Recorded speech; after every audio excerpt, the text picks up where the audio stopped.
ಈ ಜಂಕ್ ಮಕ್ಕಳ ಬಾಡಿಗೆ ಏನು ಮಾಡುತ್ತೆ? Very good question. There is a hormone called as dopamine. ಈ ಡೋಪಮಿನ್ ಗೊತ್ತಾ, ಇದು kind of a happy hormone. Dopamine ಯಾವಾಗ ರಿಲೀಸ್ ಆಗುತ್ತೆ ಗೊತ್ತಾ? ಆ್ಯಂಟಿಸಿಪೇಷನ್. ನಾನೀಗ ಸ್ಟುಡಿಯೋಗೆ ಬರ್ತಾ ಇದ್ದೀನಿ ಪಾಡ್ಕಾಸ್ಟ್ ಮಾಡೋಕ್ಕೆ, dopamine. Excitement, I am going on a stage to receive my award, dopamine. Okay, ನನಗೆ ಪ್ರಮೋಷನ್ ಸಿಗ್ತಾ ಇದೆ ನಾಳೆ, ಡೋಪಮಿನ್.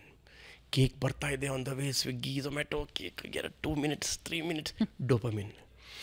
ಸೊ ಈ ಜಂಕ್ ಫುಡ್ ಏನು ಮಾಡುತ್ತೆ, ಇಂಥ ಕೆಲವು ಹಾರ್ಮೋನ್ಸ್ನ ಎಕ್ಸೆಸಿವಲ್ ರಿಲೀಸ್ ಮಾಡುತ್ತೆ. Okay, sugar, most of junk foods are processed, ultra processed, right?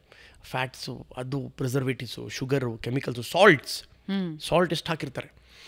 So ಇದು one is dopamine excessive uncontrolled release. Excitement hyper activity ಮಾಡುತ್ತೆ ಮಕ್ಕಳಲ್ಲಿ, ಎಕ್ಸೆಸಿವ್ ಜಂಕ್ ಫುಡ್. ಎರಡನೇದು, ಇನ್ ದ ಲಾಂಗ್ ಟರ್ಮ್ ಕನ್ಸಂಪ್ಷನಲ್ಲಿ ಗ್ಯಾಸ್ಟ್ರೈಟಿಸ್ ಮಾಡುತ್ತೆ. Good gut bacteria ಅಂತ ಇರ್ತದೆ ಹೊಟ್ಟೆಯಲ್ಲಿ, millions of bacteria ಇದೆ, ಅದು ನಿಮ್ಮ ಗಟ್ಟನ್ನ ಪ್ರೊಟೆಕ್ಟ್ ಮಾಡುತ್ತೆ. ಅದು ಎಷ್ಟು ಪವರ್ಫುಲ್ ಅಂದರೆ ನಿಮ್ಮ ಎಂಟೈರ್ ಬಾಡಿಗೆ ಇಮ್ಯುನಿಟಿ ಕೊಡುತ್ತದು. ಅದಕ್ಕೆ ಆ್ಯಂಟಿಬಯೋಟಿಕ್ ಎಲ್ಲ ಜಾಸ್ತಿ ತೊಗೋಬೇಡಿ, ಜಾಸ್ತಿ ಕಾರ್ಬೋನೇಟೆಡ್ ಡ್ರಿಂಕ್ಸ್ ತೊಗೋಬೇಡಿ, ಜಾಸ್ತಿ ಸ್ಪೈಸಿ ಆಯಿಲಿ ಜಂಕ್ ತಿನ್ನಬೇಡಿ. ಗುಡ್ ಬ್ಯಾಕ್ಟೀರಿಯಾ ಸತ್ತೋಗ್ತಾ ಇರುತ್ತೆ. They dye in millions, they born in also millions. ಇಂಥದ್ದೆಲ್ಲ ತಿಂದಾಗ ಅದು ಡಿಸ್ಟ್ರಾಯ್ ಆಗ್ತಾ ಇರುತ್ತೆ. ಡೆಂಟಲ್ ಇಶ್ಯೂಸ್ ಶುರು ಆಗುತ್ತೆ. And one of the most important, especially less than 5 year ಮಕ್ಕಳಲ್ಲಿ ಹೊಟ್ಟೆ ಹಸಿವು ಹೊರಟೋಗುತ್ತೆ. ಹೊಟ್ಟೆ ಹಸಿವು ಅಂದರೆ ಸೆಲೆಕ್ಟಿವ್ ಅಪಟೇಟ್. ಪಿಜ್ಜಾ ಇದ್ರೆ ಹೊಟ್ಟೆ, ನನಗೆ ಪೇರೆಂಟ್ಸ್ ಕೇಳ್ತಾರೆ, ಸರ್ ಊಟನೇ ಮಾಡಿಲ್ಲ ಸರ್ 1 ತಿಂಗಳಿಂದ, ನಾನು ಎದ್ದು ನಿಂತ್ಕೊಬಿಡ್ತೀನಿ. ಯಾರು ಇವರು ಮಹಾನ್ ಭಾವರು? 3 year ಮಗುಗೆ ನಾನು ನಮಸ್ಕಾರ ಹೊಡಿತೀನಿ. ದೊಡ್ಡ ಮೋಸ್ಟ್ಲಿ ಮಿರಾಕಲ್ ಬೇಬಿ ಅಲ್ಲ ಇದು. 1 ತಿಂಗಳು ಊಟ ಮಾಡಿಲ್ಲ ಸರ್. ಪಾಪ ಹೆಂಗೆ ಬದುಕಿತಿಲ್ಲ, ಚೆನ್ನಾಗಿ ಆಟ ಆಡ್ತಿದ್ರು ರೀ ಮಗು. ಅಲ್ಲ ಸರ್, ಬರೀ ಅದು ಕೇಕು ಕೊಟ್ಟರೆ, ಪಿಜ್ಜಾ ಇಲ್ಲ ಮ್ಯಾಗಿ ತಿಂತಾನೆ ಚೆನ್ನಾಗಿ, ಚಾಕ್ಲೇಟ್ ಅಂತೂ ಅಯ್ಯೋ ಸರ್ ಕೇಳಿಬಿಡಿ. 1 ತಿಂಗಳಿಂದ ಊಟ ಇಲ್ಲ. ಹೊಟ್ಟೆ ಹಸಿಗೆ ಏನಾರು ಕೊಡಿ ಸರ್. ದುಡ್ಡು ಜಾಸ್ತಿ ಇದೆಯಾ? ಯಾಕೆ ಸರ್ ಹಂಗೆ ಕೇಳ್ತೀರಾ? ಹೊಟ್ಟೆ ಹಸಿ ಸಿರಪ್ ನನ್ನ ಹತ್ರ ಸುಮಾರಿದ್ದಾವೆ. ನಿಮಗೆ ಪ್ರಾಬ್ಲಮ್ ಇರೋದು ಹೊಟ್ಟೆ ಹಸಿಯೋದಲ್ಲ. ಇಲ್ಲಿ 1 plate ರೈಸ್ ಇಡ್ತೀನಿ, 1 plate ಪಿಜ್ಜಾ ತಿಂತೀನಿ. ಏನು ತಿಂತಾನೆ? ಪಿಜ್ಜಾ ಹಿಂಗೆ ಖಾಲಿ ಮಾಡ್ಬಿಡ್ತೀನಿ ಸರ್. ಏನು ಪ್ರಾಬ್ಲಮ್? ಒಂದು ಟೇಸ್ಟ್, ಹ್ಯಾಪಿನೆಸ್, ಡೋಪಮಿನ್. ಇದು ಹೊಟ್ಟೆ ಹಸಿವು ಅಂದರೆ ಏನು? ಪಿಜ್ಜಾನೂ ಬೇಡ ನನಗೆ, ಹಸುವಾಗ್ತಿದೆ, ಊಟ ಬೇಕು. ಕೇಕು ಬೇಡ ನನಗೆ, ಕೇಕು ಬೇಡಪ್ಪ ನನಗೆ, ಏನೂ ತಿನ್ನೋಕ್ಕಾಗ್ತಿಲ್ಲ. ಆವಾಗ ಲಿವರ್ ಪ್ರಾಬ್ಲಮ್ ಇದೆಯಾ? ಅವಾಗ ಏನೋ ಇಶ್ಯೂ ಇದೆಯಾ ಅವನಿಗೆ ಸಿಸ್ಟಮಲ್ಲಿ? ಅದು ಯಾವುದು? 1000ದಲ್ಲಿ 1 ಮಗು, 1000ದಲ್ಲಿ. ಇದೆಲ್ಲ ಬರೋದು ಇವರೆಲ್ಲ ಇದೆ selective loss of appetite. So ಇದು ಬೌಂಡ್ರೀಸ್ ನಾವು ಸೆಟ್ ಮಾಡಲೇಬೇಕು, ಒಂದು limit. First of all parents ಎಷ್ಟು, ನಿಮ್ಗೇನಿದೆ ಕ್ರೇವಿಂಗ್ಸು, ನೀವು ಮಿಡ್ ನೈಟಿಗೆ 2 o'clock ಎದ್ದು ಮಕ್ಕಳು ಮಾಡ್ಕೊಂಡಿದ್ದಾರೆ, ಬನ್ನಿ ಕೇಕ್ ತಿನ್ನಿ, ನೀವು ತಿನ್ನಿ ಅಂದ್ಬಿಟ್ರೆ ಮೋಸ ಗೊತ್ತಾಗತ್ತೆ ಅವ್ರಿಗೆ. ಕಿಲಾಡಿ ನನ್ನ ಮಕ್ಕಳವರು ಎಲ್ಲ ಗೊತ್ತಾಗುತ್ತೆ. ಮಿಡ್ ನೈಟ್ ಏನೋ ಮಾಡಿದಾನಪ್ಪ. So don't do that. ನೀವು ಬೌಂಡ್ರಿ ಸೆಟ್ ಮಾಡಿ, ನೀವು ಡಿಸಿಪ್ಲಿನ್ ಸೆಟ್ ಮಾಡಿ. ಈ ಜಂಕ್ ಫುಡ್ದು ಒಂದು ಡಿಸಿಪ್ಲಿನ್ ಮಾಡಿ. ಶುಗರ್ ಎಷ್ಟು? 15 to 20 grams per day is allowed. ನೀವು ನೋಡಿ ಎಷ್ಟು ಶುಗರ್ ಕೊಡ್ತಾ ಇದ್ದೀರಾ, ಅಷ್ಟಲ್ಲಿ ಕೊಡ್ತಾ ಇದ್ದೀರಾ, ಅಷ್ಟು ಜಾಸ್ತಿ ಕೊಡೋದು. ಸೊ ಅದೆಲ್ಲ ನೀವು ಸ್ವಲ್ಪ ಪೇರೆಂಟ್ಸ್ಗೆ ಸ್ವಲ್ಪ ವರ್ಕ್ ಮಾಡಬೇಕು. ನಾವು ಆ್ಯಸ್ ಎ ಪೇರೆಂಟ್ಸ್ ನಾವು ಸ್ವಲ್ಪ ಸ್ಟಡಿ ಮಾಡಬೇಕು. ಎಷ್ಟು ನ್ಯೂಟ್ರಿಷನ್ ಹೋಗ್ಬೇಕಪ್ಪ, ಏನು ನೀವು ಗೂಗಲ್ ಅದು ಇದು ಹಾಳು ಮುಳು ಹುಡುಕ್ತೀರಾ? ನನ್ನ ಮಗುಗೆ 2 years ಎಷ್ಟು ಪ್ರೋಟೀನ್ ಹೋಗಬೇಕು, ಎಷ್ಟು ಶುಗರ್ ಹೋಗಬೇಕು, ಪರ್ಮಿಟೆಡ್ ಎಷ್ಟಿದೆ ಅದು ನೋಡಿಕೊಂಡ್ರೆ ನೀವು ಸ್ವಲ್ಪ ಪ್ಯಾಕೆಟ್ ಮೇಲೆ ಶುಗರ್ ಇರ್ತದೆ, ಈಸಿ. ಸ್ವಲ್ಪ ನಾವು ಎಫರ್ಟ್ ಹಾಕಬೇಕು. It's not just that automatically ಆಗುತ್ತೆ, ಇಲ್ಲ. ಸೊ ಬೌಂಡ್ರಿ ಸೆಟ್ ಮಾಡಬೇಕು. ಇದರಲ್ಲಿ ಸ್ವಲ್ಪ ಡಿಸಿಪ್ಲಿನ್ ಬಂದರೆ ಫುಡ್ ಹ್ಯಾಬಿಟ್ಸ್ ಇಂಪ್ರೂವ್ ಆಗುತ್ತೆ. ಸೊ ಈ ಫುಡ್ ಹ್ಯಾಬಿಟ್ಸಿಂದಾನೇ ತುಂಬ ಅರ್ಲಿ ಏಜಲ್ಲಿ ಒಬೇಸಿಟಿ ತುಂಬ ಕಾಡ್ತದೆ ಮಕ್ಕಳನ್ನ. ಪ್ರಾಸೆಸ್ಡ್ ಫುಡ್, ಅಲ್ಟ್ರಾ ಪ್ರಾಸೆಸ್ಡ್ ಫುಡಲ್ಲಿ ಹಾರ್ಮೋನ್ ಇಂಟರ್ಫಿಯರ್ ಆಗ್ತಾ ಇದೆ. 8 years 9 years ಒಳಗಡೆ many female and even diabetes, hypertension ಅಂತೂ 18 to 20 years ಬರ್ತಾ ಇದೆ. ಪ್ರೀ ಡಯಾಬಿಟಿಕ್ ಆಗಿಬಿಡ್ತಾ ಇದ್ದೀವಿ. ಯಾಕೆ ನಾವು ಥ್ರೆಶೋಲ್ಡ್ ನಾವು ಕಡಿಮೆ ಮಾಡ್ತಾ ಇದ್ದೀವಿ. ಡಯಾಬಿಟಿಕ್ ಥ್ರೆಶೋಲ್ಡ್ ಇದ್ದರೆ ನಮ್ಮ ಲೈಫ್ ಸ್ಟೈಲ್ ನಾವು ಹೆಂಗೆ ತೊಗೊಂಡೋಗ್ತಾ ಇದ್ದೀವಿ ಅಂದರೆ ಅದು ಈಸಿ ಆ್ಯಕ್ಸೆಸ್ ಆಗಿಬಿಡುತ್ತೆ ಡಯಾಬಿಟೀಸ್ಗೆ. ಒಂದು ಫ್ಯಾಮಿಲಿ ಹಿಸ್ಟ್ರಿ ಇದ್ದರೆ ಸ್ಟ್ರಾಂಗ್ ಇರ್ತದೆ ಅದು. ಏನೊಂದು ನಾವು ಈಗ ಶುಗರ್ ತಿಂದರೆ ಡಯಾಬಿಟೀಸ್ ಬರೋದಿಲ್ಲ.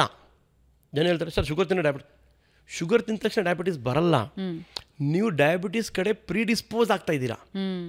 ನಿಮ್ಮದು ಬಾಡಿದು ಶುಗರ್ ಕಂಟ್ರೋಲಿಂಗ್ ಎಬಿಲಿಟಿ ಕಡಿಮೆ ಆಗ್ತಾ ಇದೆ, ಇನ್ಸುಲಿನ್ ಪ್ರೊಡ್ಯೂಸಿಂಗ್ ಎಬಿಲಿಟಿ ಕಡಿಮೆ ಆಗುತ್ತೆ. ಅಲ್ಲಿ ಆ ಫೈಟ್, ಟಗ್ ಆಫ್ ವಾರಲ್ಲಿ ನೀವು ಸಪೋರ್ಟ್ ಮಾಡ್ತಿದ್ದೀರಾ ಎನಿಮಿಗೆ. ನಾಟ್ ದಟ್ ಶುಗರ್ ತಿಂತಿರ್ತೀನಿ ಡಯಾಬಿಟೀಸ್ ಬಂದುಬಿಡ್ತೀನಿ.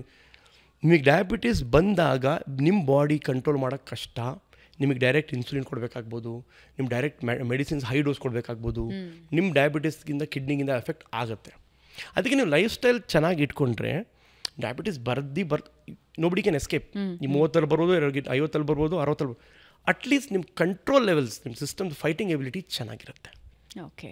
ದೆನ್ ಜ್ವರ ಬಂದಾಗ ಯಾವಾಗ ಡಾಕ್ಟರ್ ಹತ್ರ ಹೋಗಬೇಕು?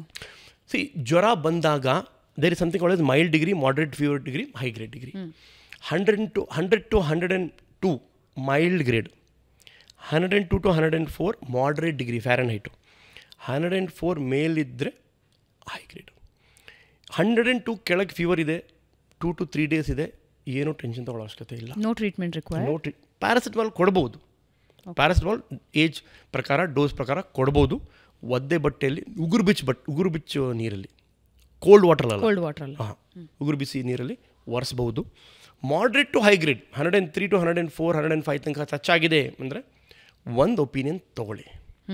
ಅದರ್ವೈಸ್ 3 days ಬೇರೆ ಏನು ಸಿಮ್ಟಮ್ಸ್ ಇಲ್ಲ ಸರ್, ಜ್ವರ ಇಳಿದ ತಕ್ಷಣ ಮಗು ಕುಣಿತಾ ಇರ್ತಾನೆ ಸರ್, ಯೂರಿನ್ ಪಾಸ್ ಮಾಡ್ತಾ ಇದ್ದಾನೆ ಸರ್, ನೀರು ಕುಡಿಸಿದ್ರೆ ಕುಡಿತಾನೆ ಸರ್, ಟೆನ್ಷನ್ ತೊಗೋಬೇಡಿ, ಆರಾಮಾಗಿರಿ. 3 days ಮೇಲಾದರೆ ಡೆಫಿನೆಟ್ಲಿ ಆ್ಯಸ್ ಎ ಸೇಫ್ಟಿ. ಯಾಕಂದರೆ ನಾನು ಕುತ್ಕೊಂಡಿಲ್ಲಿ ಏನೂ ಆಗಬಾರ್ದು ಅಂತ, ಏನು ಮಾಡಬೇಡಿ ಅಂತ ಹೇಳಿದ್ರೆ ಅಲ್ಲಿ 500ರಲ್ಲಿ ಒಂದು ಮಗುಗೆ ಸೀರಿಯಸ್ ಇಲ್ನೆಸ್ ಆಗಿದ್ರೆ ಅವ್ರಿಗೆ ರಾಂಗ್ ಮೆಸೇಜ್ ಹೋಗಬಾರ್ದು.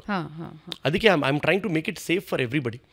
ಸೊ ಅದರಲ್ಲಿ ಇದು ಆಗಬಾರ್ದು, ಅಯ್ಯೋ 500ರಲ್ಲಿ ಒಬ್ಬ ಮಗುಗೆ ಲಿವರ್ ಇನ್ಫೆಕ್ಷನ್ ಆಗಿತ್ತು ಅಂತ ಅದು ಆಗಬಾರ್ದು. ಸೊ ಇದರ it's a very thin line. ಅತಿನೂ ಆಗಬಾರ್ದು, ನೆಗ್ಲಿಜೆನ್ಸ್ ಆಗಬಾರ್ದು. ಇದು ವೆರಿ ಥಿನ್ ಲೈನ್. ನಮ್ಮ ಡಾಕ್ಟರ್ಸ್ ಮೇಲೆ ತುಂಬ ರೆಸ್ಪಾನ್ಸಿಬಿಲಿಟಿ ಇರುತ್ತೆ ನಾವೇನು ಹೇಳ್ತಿದ್ದೀವಿ ಅಂತ. ನಾವು ಒಂದು ಸೆಂಟೆನ್ಸ್ನ ಅದು ಟ್ವಿಸ್ಟ್ ಮಾಡ್ಕೊಂಡು ಡಾಕ್ಟರ್ ಹೇಳಿದ್ರಪ್ಪ 3 ದಿನ 4 ದಿನ ಏನೋ ಅಲ್ಲಿ 104 ಆಗಿದ್ರು, ಅದು ಕೇಳಿರಲ್ಲ. ಮಗು ಒಟ್ಟಾಗಿ ಬೇರೆ ಬೇರೆ ಲಕ್ಷಣಗಳಿದ್ರು, ಮಗು ಡೆಂಗ್ಯೂ ಪಾಸಿಟಿವ್ ಬಂದಿತ್ತು, ಪ್ಲೇಟ್ಲೆಟ್ ಡ್ರಾಪ್ ಆಗಿತ್ತು. ಅದಕ್ಕೆ it's a very very thin line advice ಮಾಡೋದ್ರಲ್ಲಿ. ಆ ಪೇಷಂಟ್ ಅದಕ್ಕೆ ಹೇಳೋದು, ಲಿಕ್ವಿಡ್ಸ್ ಕುಡಿತಾ ಇದ್ದಾನೆ, ಯೂರಿನ್ ಪಾಸ್ ಮಾಡ್ತಾ ಇದ್ದಾನೆ, ಜ್ವರ ಇಲ್ಲದೆ ಇದ್ದಾಗ ಆ್ಯಕ್ಟಿವ್ ಇದ್ದಾನೆ. ಈ 3 ಪಾಯಿಂಟ್ಸ್ ವೆರಿ ವೆರಿ ಇಂಪಾರ್ಟೆಂಟ್. ಇದು ಆದರೂ ರೇರ್ ಕೇಸಸಲ್ಲಿ ಏನಾದ್ರು ಒಳಗಿದ್ರೆ nobody can do anything. But ನಾನು ಹೇಳಿದ್ರೆ ಪ್ಯಾನಿಕ್ ಆಗಬೇಡಿ, ಟೆಲಿಫೋನಿಕ್ ಕನ್ಸಲ್ಟೇಷನ್ ಮಾಡ್ಕೊಳ್ಳಿ. ಸರ್ ಈ ಥರ ಇದೆ ಸಿಮ್ಟಮ್ಸ್ ಇದ್ದರೆ ಈ ಥರ ಇದೆ, ಒಂದು ವೀಡಿಯೋ ಸರ್ ಈ ಥರ ನೋಡಿದ ಮಗಿದ್ದಾನೆ. ಸಿಟಿ ಲೈಫಲ್ಲಿ ಹೇಳ್ತೀವಿ. So fever is a friend. Fever comes to protect. After a limit it might cause some problem. ಅದು ಬಟ್ ಇತ್ತೀಚಿನ ದಿನದಲ್ಲಿ ಮಕ್ಕಳಿಗೆ ಆ್ಯಂಟಿಬಯೋಟಿಕ್ಸ್ ಜಾಸ್ತಿ ಕೊಡ್ತಾರೆ. ತಪ್ಪು. ಈಗ ನಿಮ್ಗೆ ಮಾತು ಕೇಳ್ತೀನಿ. ಈಗ ನಿಮಗೆ ಗೌರ್ಮೆಂಟಿಂದ ಒಂದು ಗನ್ ಲೈಸೆನ್ಸ್ ಕೊಟ್ಟರು, ನಿಮ್ಮ ಹತ್ರ ಒಂದು ಗನ್ ಇದೆ, ಇದೇ ಇರಬೇಕಲ್ಲ, ನಗ್ತಾ ಇದ್ದೀರಾ ನೀವು. ಗನ್ ಓಕೆ, ಗನ್ ಕೊಟ್ಟಿದ್ದಾರೆ. ಸೊ ಈಗ ಗನ್ ಇದೆ ಅಂತ ನಿಮ್ಮ ಹತ್ರ, ಮನೆಯಲ್ಲಿ ಇಲಿ ಬಂದರೂ ಶೂಟ್ ಮಾಡ್ತೀರಾ? ಇಲ್ಲ. ಜಿರಳೆ ಬಂದರೂ ಶೂಟ್ ಮಾಡ್ತೀರಾ? ಇಲ್ಲ ತಾನೆ. ಗನ್ ಇದೆ, ಯಾವಾಗ ಯೂಸ್ ಮಾಡ್ತೀರಾ ನಿಮಗೆ ಗೊತ್ತು. ಮಿಡ್ ನೈಟಲ್ಲೂ ಯಾವಾಗಲೂ ಒಂದ್ಸಲ ಯಾರೊಬ್ಬರು ದರೋಡೆಕಾರರು ಬಂದರು, ಮನೆಗೆ ಬಂದು ಇದು ಮಾಡ್ತಿದ್ದ, ಆವಾಗ ನೀವು ಗನ್ ಮನೇಲಿದೆ ಅಂದರೆ ಅದು ಸ್ಟುಪಿಡಿಟಿ. ಆಗ ಯೂಸ್ ಮಾಡಿಲ್ಲ ಅಂದರೆ ಆವಾಗ ನೀವು ಡೆಫಿನೆಟ್ಲಿ ಗನ್ ತರಬೇಕು, ಡಿಫೆನ್ಸಲ್ಲಿ ಯೂಸ್ ಮಾಡಬೇಕು. Antibiotics is like a gun, ಇರಬೇಕು ಯೂಸ್, ಅದ್ರದ್ದಿದೆ ಇಂಪಾರ್ಟೆನ್ಸು. ನಾನು ಸುಮ್ಮನೆ ತೊಗೊಂಡು ಜಿರಳೆಗೂ ಇಲಿಗೂ ಸೊಳ್ಳೆಗೂ ಗನ್ನಲ್ಲಿ ಹೊಡೆದ್ರೆ ನಾನು ಮನೇನ ಡ್ಯಾಮೇಜ್ ಮಾಡ್ತಾ ಇದ್ದೀನಿ. ಮನೆ ಯಾವುದು? ಈ body. Antibiotic is like a gun and bullet. So ನಾನು ಹೇಳೋದೇನು, ನಿಮ್ಮ ಡಾಕ್ಟ್ರು ನೋಡ್ತಾರೆ ಮಗುನ, ಟೆಂಪ್ರೇಚರ್ ನೋಡ್ತಾರೆ, ಅವಶ್ಯಕತೆ ಇದ್ದರೆ ಬ್ಲಡ್ ಟೆಸ್ಟ್ ಮಾಡಿದಾರಾ, ಕೌಂಟ್ ಜಾಸ್ತಿ ಇದೆಯಾ, ಬ್ಯಾಕ್ಟೀರಿಯಲ್ ಇನ್ಫೆಕ್ಷನ್ ಥರ ಹೋಗ್ತಾ ಇದೆಯಾ, ಇಲ್ಲಾಂದರೆ ಬ್ಯಾಕ್ಟೀರಿಯಾ ಬರೋ ರಿಸ್ಕ್ ಥರ ತೋರಿಸ್ತಾ ಇದೆಯಾ, ಅವಾಗ ಆ್ಯಂಟಿಬಯೋಟಿಕ್ ಪ್ರಿಸ್ಕ್ರೈಬ್ ಮಾಡ್ತಾರೆ. ಆ್ಯಂಟಿಬಯೋಟಿಕ್ ಜ್ವರ ಕಡಿಮೆ ಮಾಡಲ್ಲ, ಫಸ್ಟ್ ಅರ್ಥ ಮಾಡ್ಕೊಳ್ಳಿ. ಆ್ಯಂಟಿಬಯೋಟಿಕ್ ಕೊಡ್ತಾನೆ ಜ್ವರ ಹೊರಟೋಯ್ತು, ತಪ್ಪದು. ಫೀವರ್ ಹೊರಟೋಗೋ ಚಾನ್ಸ್ ಇತ್ತು, ಹೊರಟೋಯ್ತು. ವೆರಿ ಬ್ಯಾಕ್ಟೀರಿಯಾ ಇನ್ಫೆಕ್ಷನ್ ಇದ್ದಾಗ ಹೋಗುತ್ತಷ್ಟೇ, 90% ವೈರಲಲ್ಲಿ ಹೋಗಲ್ಲ. ಸೊ ಆ್ಯಂಟಿಬಯೋಟಿಕ್ಸ್ ಮೆಡಿಕಲ್ ಸ್ಟೋರಿಗೆ ಹೋಗಿ ಅವರೇ ತೊಗೊಬಿಡ್ತಾ ಇದ್ದಾರೆ, ಸೆಲ್ಫ್ ಮೆಡಿಕೇಶನ್. ಸರ್ ಜ್ವರ ಇದೆ 3 ದಿನದಿಂದ, ಮೆಡಿಕಲ್ ಸ್ಟೋರಲ್ಲಿ ತೊಗೊಳಪ್ಪ, ಅಜಿತ್ರಲ್ಲಿ ತಗೋ, ಇದು ತಗೋ, ಅದು ತಗೋ ಅಂತ ಕೊಟ್ಬಿಡ್ತಾ ಇದ್ದಾರೆ. ಅದು ದೊಡ್ಡ ತಪ್ಪು. ಅಲ್ಲಿಂದನೂ ಕಟ್ ಮಾಡಬೇಕು, ಪೇರೆಂಟ್ಸ್ ಎಜುಕೇಟ್ ಆಗಬೇಕು. So antibiotic as good gut bacteria, ಹೊಟ್ಟೆಲಿರೋ bacteria ಎಲ್ಲ ಕಿಲ್ ಮಾಡೋದೇ ಆ್ಯಂಟಿಬಯೋಟಿಕ್. ದಿವಾಳಿಯಲ್ಲಿ ನಾವು ದೊಡ್ಡ ಇದು ಪಟಾಕಿ ಹೊಡಿತೀರಲ್ಲ, ಹಾಂ, ಸರದ್ದು ಹಾಕ್ತಿರಲ್ಲ, ಒಂದು ಕಡೆ ಹಚ್ಚಿದ್ರೆ ಒಡೆದೋಗುತ್ತಲ್ಲ, 20 ಕಿಲೋಮೀಟ್ರ್ ಹಾಕಿ ಎಸ್ಕರ ಇದು. ಅದೇ ಥರ ಆ್ಯಂಟಿಬಯೋಟಿಕ್ ತೊಗೊಂಡಾಗ ಗುಡ್ ಗಟ್ ಬ್ಯಾಕ್ಟೀರಿಯಾ ಪಟಾಕಿ ಥರ ಹೊಡೆದೋಗುತ್ತೆ, ಮಿಲಿಯನ್ಸಲ್ಲಿ ಸತ್ತೋಗುತ್ತೆ. ಏನಾಯಿತು? ಇಮ್ಯುನಿಟಿಗೆ ಬಿತ್ತು, ನಾವೇ ಹಾಳು ಮಾಡ್ತಾಯಿದ್ದೀವಿ. ಸೊ ದಯವಿಟ್ಟು ಆ್ಯಂಟಿಬಯೋಟಿಕ್ ಯೂಸ್ ಮಾಡಬಾರ್ದು. ಮನೇಲಿ ಬಾಟ್ಲ್ ಇಟ್ಬಿಟ್ಟಿರ್ತಾರೆ ಜನರು, ಬೈ ಹಾರ್ಟ್ ಇದೆ ಅವ್ರಿಗೆ, ಅದು ಬ್ರ್ಯಾಂಡ್ ನೇಮು, ಅದು ಕೊಟ್ಬಿಟ್ಟು ಸರ್, ಅದು ಕೊಟ್ಬಿಟ್ಟು ಅಂತ 20 ಸಲ ಕೊಟ್ಟಿರ್ತಾರೆ ಒಂದು ವರ್ಷದಲ್ಲಿ, ಎಷ್ಟು damage. So antibiotic role is minimal. Again it's like a gun, role ಇದೆ, ಓನ್ಲಿ ಅಂಡರ್ ರಿಕ್ವೈರ್ಮೆಂಟ್ ಅದನ್ನು ಕಿಲ್ ಮಾಡಬೇಕು, ಆ ಬ್ಯಾಕ್ಟೀರಿಯಾ ಬಂದಿದೆ, ಇಲ್ಲ ಡಾಕ್ಟರ್ ಹೇಳಿದ್ದಾರೆ 5 days ಫೀವರ್ ಆದರೆ ಬ್ಯಾಕ್ಟೀರಿಯಾ ಅಟ್ಯಾಕ್ ಆಗೋ ಚಾನ್ಸ್ ಇರುತ್ತೆ, ಆ್ಯಂಟಿಬಯೋಟಿಕ್ ಕೊಟ್ಟರೆ ಪ್ರೊಟೆಕ್ಷನ್ ಸ್ವಲ್ಪ ಬಾಡಿಗೆ ಹಿಂಗಿರ್ತದೆ ಅಂಥ ಟೈಮಲ್ಲಿ ಮಾತ್ರ. ಲವ್ಲಿ.